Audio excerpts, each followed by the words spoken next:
Good morning friends. पिछले class में मैंने आपको फीटर फर्स्ट ईयर के क्वेश्चंस करवाए थे। आपको मैंने ये क्वेश्चन होमवर्क में दिया था। बोला गया है कि छेनी में यानी कि चीजल में अल्फा से चिन्हित कोण का नाम क्या है। आपको मैंने कहा था कि ये जो क्वेश्चन है ये बहुत बार आपसे पूछा जा रहा है, तो आप इसको माइंड में रखिएगा। देखिए, आपको मैंने कहा था कि ये क्या ऑपरेशन किया गया है। कौन सा ऑपरेशन है?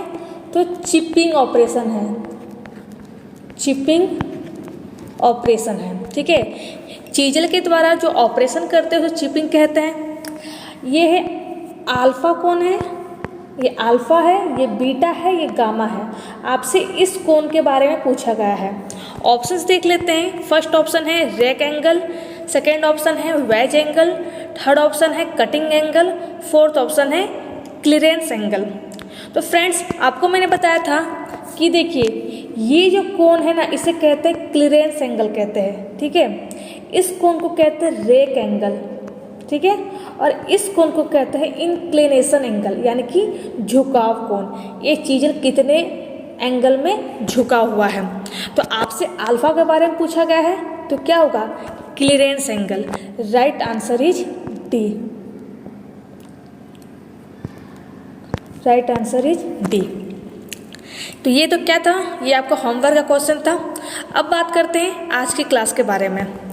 नेक्स्ट क्या बोला गया है? घुमावदार ग्रूव्स को काटने के लिए किस छेनी का उपयोग किया जाता है, यानी कि कौन से चीज़ का उपयोग करते हैं जो घुमावदार जो खांचे होते हैं उसे काटने के लिए। ऑप्शंस देख लेते हैं। फर्स्ट ऑप्शन है फ्लैट चीजल, सेकेंड ऑप्शन है वेब चीजल, थर्ड ऑप्शन है cross cut chisel, fourth option है हाफ राउंड नोज चीजल। तो फ्रेंड्स, आप ये याद रखिएगा कि जो हमारे जो घुमावदार जो खांचे होते हैं उसे काटने के लिए हम लोग इस्तेमाल करते हैं हाफ राउंड नोज चीजल का, हाफ राउंड नोज चीजल का उपयोग किया जाता है। क्लियर है फ्रेंड्स? नेक्स्ट क्या है? मार्किंग उद्देश्य के लिए उपयोग किए जाने वाले हथौड़े का वजन क्या है। ऑप्शन देख लेते हैं। फर्स्ट ऑप्शन है 200 ग्राम, सेकेंड ऑप्शन है 250 ग्राम, थर्ड ऑप्शन है 300 ग्राम, फोर्थ ऑप्शन है 450 ग्राम। तो बोला गया है मार्किंग उद्देश्य के लिए, यानी कि जब हम लोग मार्किंग करते हैं तो उस पर्पस के लिए हम जब कोई हथौड़े का यानी कि हैमर का उपयोग करते हैं तो उसका वजन क्या होता है।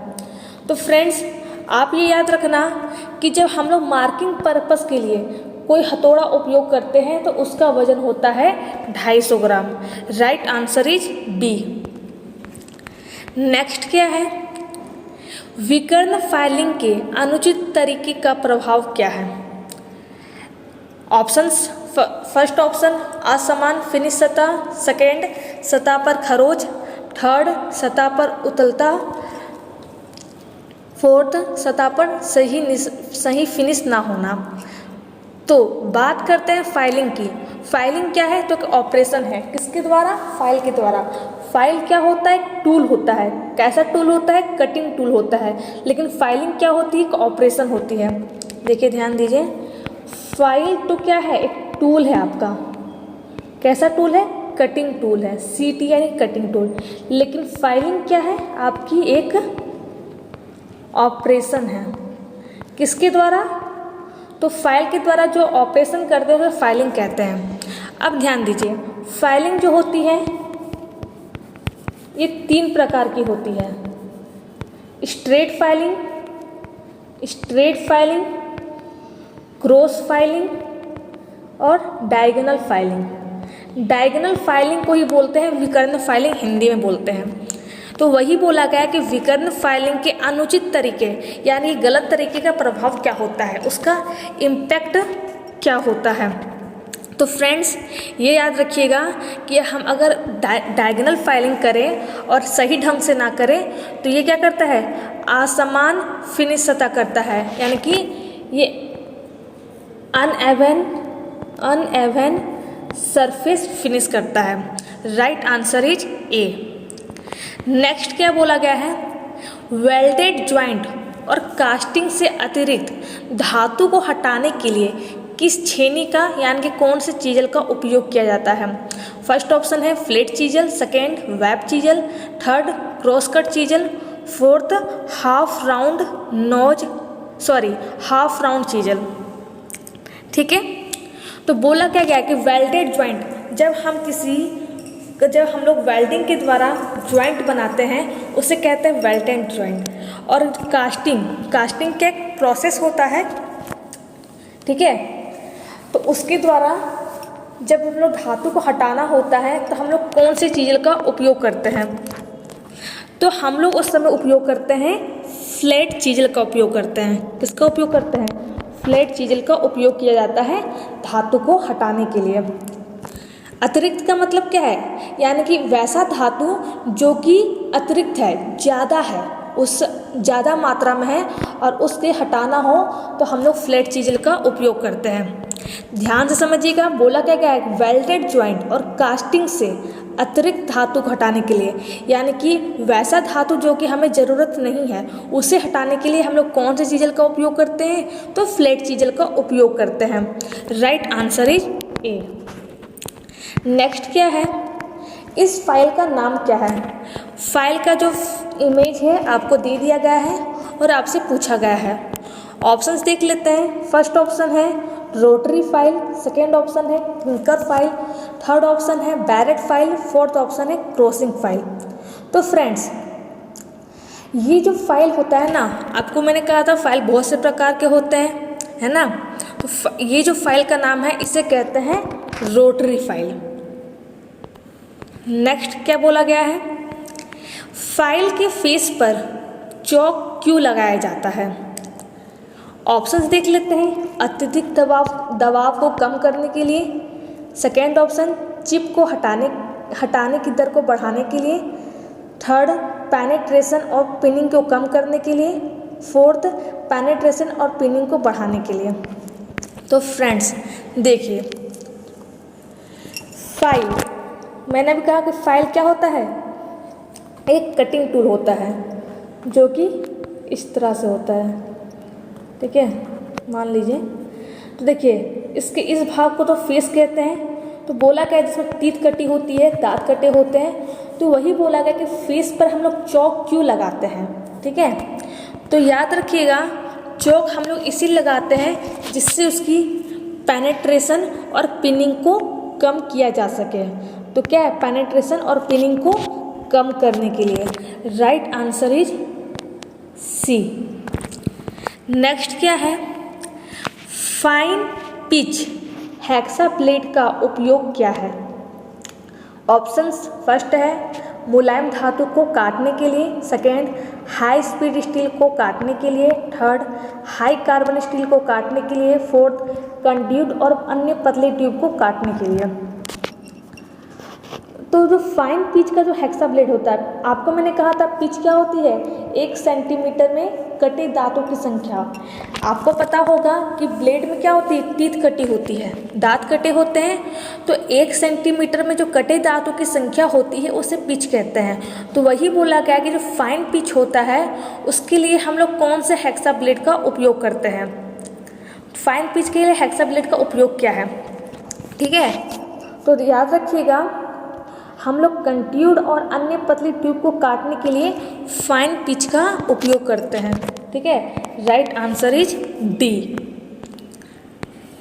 नेक्स्ट क्या बोला गया है? M10 × 1.25 के लिए टेप ड्रिल साइज की गणना करें। तो फ्रेंड्स, टेप ड्रिल साइज का कैलकुलेशन पर टेप ड्रिल साइज, इसका एक फॉर्मूला होता है। फॉर्मूला क्या है? Major diameter minus pitch. आपको पता है कि थ्रेड्स होते हैं, देखिए यहाँ पर आपको पता होगा कि थ्रेड्स होते हैं, है ना, यानी कि चूड़ी होती है जो कि नट बोल्ट्स में कटे होते हैं। ये क्या होता है? मेजर डायमीटर होता है। और ये क्या होता है? माइनर डायमीटर होता है, ठीक है। और पिच क्या होती है? इसे पिच कहा जाता है। क्या कहा जाता है? पिच कहा जाता है। तो वही टेप ड्रिल साइज जो होता है उसका कैलकुलेशन किया जा रहा है। तो फॉर्मूला क्या है, मेजर डायमीटर, यानी इस डायमीटर में मेजर डायमीटर माइनस पिच। देखिए आपका मेजर डायमीटर क्या है, M10। M10 क्या है, ये इसका डायमीटर है, क्या है डायमीटर, 10 माइनस 1.25, ठीक है, 10 माइनस 1.25। जब आप इसे माइनस करेंगे तो आपका आंसर आएगा 8.75। देखिए आंसर तो हमारा ये आना चाहिए, लेकिन क्या है, लेकिन इस, तो फ्रेंड्स बात करते हैं कि इसका आंसर आ रहा है 8.75 मिलीमीटर, लेकिन क्या है कि इसमें क्या है, आपको आंसर बताया जा रहा है 8.8 मिलीमीटर। तो ध्यान रखिएगा, ध्यान क्या रखिएगा कि अगर आपसे M10 into 1.25 trap drill size की गणना करने के लिए बोला जाए और उसमें आंसर 8.8 दिया जाए तो आप इसे टिक लगा देना। अगर 8.8 नहीं दिया गया है और 8.75 दिया गया है तो आप इसे टिक लगाना, ठीक है। क्या बोल रही हूँ, अगर M10 इंटू 1.25 दिया गया है तो अगर ये ऑप्शन दिया गया है तो इसे टिक लगाना, राइट आंसर। या फिर अगर ये ना दिया जाए और ये दिया जाए 8.75 तो इसे आंसर में लगा देना, ठीक है। तो ये क्या था, आपका ट्रेप ड्रिल साइज कैलकुलेशन था। आई होप क्लियर हो गया होगा, अगर नहीं तो आप मुझे कमेंट कर सकते हैं। नेक्स्ट क्या बोला गया है, एक ड्रिल में फ्लूइड्स के बीच के भाग का नाम क्या है। देखिए ड्रिल जो होता है ना, उसके बहुत से नॉमेनक्लेचर होते हैं, ठीक है। ड्रिल में क्या होता है, बहुत से नॉमेनक्लेचर होते हैं। तो वही बोला गया कि ड्रिल में जो फ्लूइड्स कटे होते हैं, यानी कि उसमें जो खांचा कटा होता है, उसके बीच के भाग का नाम क्या है। ऑप्शंस देख लेते हैं। फर्स्ट ऑप्शन है लिप, सेकेंड ऑप्शन है वेब, थर्ड ऑप्शन है पॉइंट, फोर्थ ऑप्शन है सैंक। तो फ्रेंड्स याद रखिएगा, जो ड्रिल की जो, देखिए जो फ्लूइड्स की जो बीच का भाग होता है ना, उसे वेब कहा जाता है। क्या कहा जाता है, वेब, ठीक है, क्लियर है। नेक्स्ट क्या है, इस वर्नियर बेवल प्रोटेक्टर की रीडिंग क्या है। देखिए आपको यहाँ रीडिंग बता दी गई है कि ये इसकी रीडिंग है, आपको इसे कैलकुलेट करना है, ठीक है। तो ये क्वेश्चन क्या है, आपके होमवर्क में है। अगर आ जाए तो सही है, अगर नहीं तो है, नहीं आए तो मैं नेक्स्ट क्लास में आपको ये बताऊंगी, ठीक है फ्रेंड्स। तो फ्रेंड्स अगर आज के क्वेश्चंस में कहीं भी दिक्कत आई हो तो आप मुझे कमेंट कर सकते हैं। अगर वीडियो अच्छा लगा हो तो वीडियो को लाइक करें, चैनल को सब्सक्राइब करें। Thank you.